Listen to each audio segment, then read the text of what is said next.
দর্শক, সরাসরি আপনাদেরকে একটা প্রসঙ্গের দিকে নেই। সেই প্রসঙ্গটি আমি একটা নিউজ থেকে সামান্য অংশ আপনাদেরকে একটু পড়ে শোনাতে চাই এবং এই জায়গা থেকে আমাদের আজকের আলোচনা আমরা শুরু করতে চাই। তিনটি লাইনের কালবেলায় আছে এবং বিভিন্ন পত্রপত্রিকা ওই খবরটি এসছে, যেখানে বলা হচ্ছে যে প্রধান উপদেষ্টাকে তিনি মানে সেনাবাহিনীর প্রধান জেনারেল ওয়াকারুজ্জামান যেভাবে সম্বোধন করেছেন সেটা পারেন কিনা এমন প্রশ্নের উত্তরে তিনি মানে হচ্ছেন আরেক সেনা officer x brigadier general Sakhawat Hossain সরকারের উপদেষ্টা, তিনি বলছেন এটা আপনারা তাকে জিজ্ঞেস করুন, মানে সেনাপ্রধানকে জিজ্ঞেস করতে। অর্থাৎ সেনাবাহিনীর প্রধানের যে বক্তব্য, এই বক্তব্যটা নিয়ে কোনো ইন্টারফেয়ার বা কোনো কিছু বলা না বলা সেগুলোর দিকে সাখাওয়াত হোসেন তিনি যেতে চাননি, বা তিনি এই প্রশ্নটা পাশ কাটিয়েছেন যে এই বিষয়ে উনি কথা বলবেন না, অথবা এটা ছেড়ে দিয়েছেন যে সেনাপ্রধানের দিকেই যেন এটার উত্তরটা সাংবাদিকরা খোঁজে। আমি প্রসঙ্গটায় যাব, তার আগে আপনাদেরকে বলি 25 ফেব্রুয়ারি 2025 রাওয়া ক্লাবে পিলখানা হত্যাকাণ্ড সহ নেক্সট ইলেকশন, দেশের রাজনৈতিক পরিস্থিতি, আইন শৃঙ্খলা নিয়ে সেনাবাহিনী প্রধান কথা বলেছেন। এবং শুধু কথা বলার ব্যাপার না, মানে উনি কি বলেছেন এটা তো অনেক গুরুত্ব পাচ্ছেই, 3 দিনেও এর রেশ কাটছে না, কিন্তু তার বলার ধরন, তার ডেলিভারি, তার কনফিডেন্ট, তার বডি ল্যাঙ্গুয়েজ, এই সব কিছুই নেটিজানরা অন্তত চুলচেরা বিশ্লেষণ করছেন। অনেকেই সোশ্যাল মিডিয়ায় অনেক রকম পোস্ট দিচ্ছেন যে তার বডি ল্যাঙ্গুয়েজটাই ছিল একজন লিডারের মতন, তিনি সেভাবেই ডেলিভারি দিয়েছেন এবং তিনি স্ট্রংলি বলেছেন যে আমি সতর্ক করছি আপনাদেরকে মানে রাজনীতিবিদদেরকে, যে নিজেদের মধ্যে ভেদাভেদ ভুলে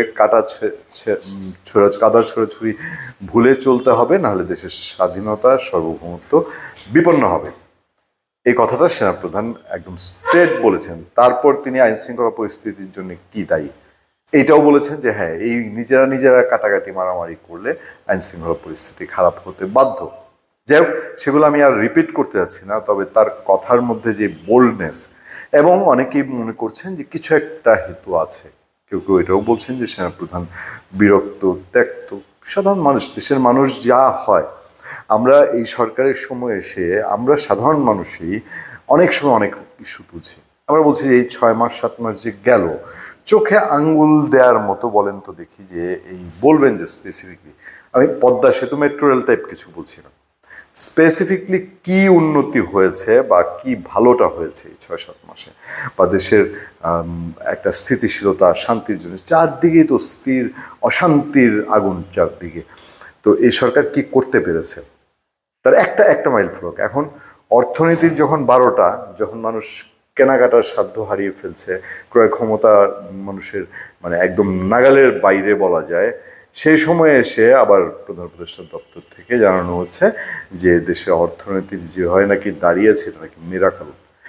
মানে এইসব শুনে আমার তো মনে হয় যে অর্থনীতিবিদরা তো বলবেনই, সাধারণ মানুষও তখন হাপিত্তিশ করবে। যাই হোক, সেনাপ্রধানের বক্তব্যগুলো নিয়ে সাখাওয়াত হোসেন তিনি স্টেট যে অবস্থান নিয়েছেন, সেই অবস্থানটাও খুব সিগনিফিক্যান্ট। বলা হচ্ছে যে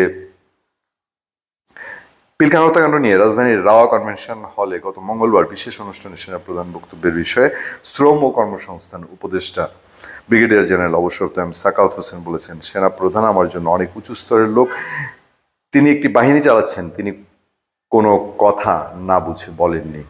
এটা সচিবালয় প্রেস কনফারেন্সে বলছেন আমি সেনাপ্রধানকে যতটা চিনি, তিনি ভেরি স্ট্রেট ফরওয়ার্ড ম্যান, যা বলার মানুষের মুখের উপর বলার মতো লোক তিনি, so I have a lot of respect for him.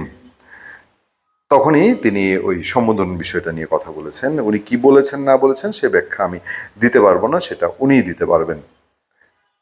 আশা করি সেনাপ্রধানের ওই দিনের বক্তব্যের যে রেশ বা এটা একটা বাস্তব প্রতিফলন হবে এবং এই রেশটা আরও বেশ কিছুদিন এটা কাটবে বলেই আমাদের ধারণা। ধন্যবাদ সবাইকে, ভালো থাকবেন, সুস্থ থাকবেন। আপনাদের সাথে আমি আতিক রহমান পূর্ণিয়া।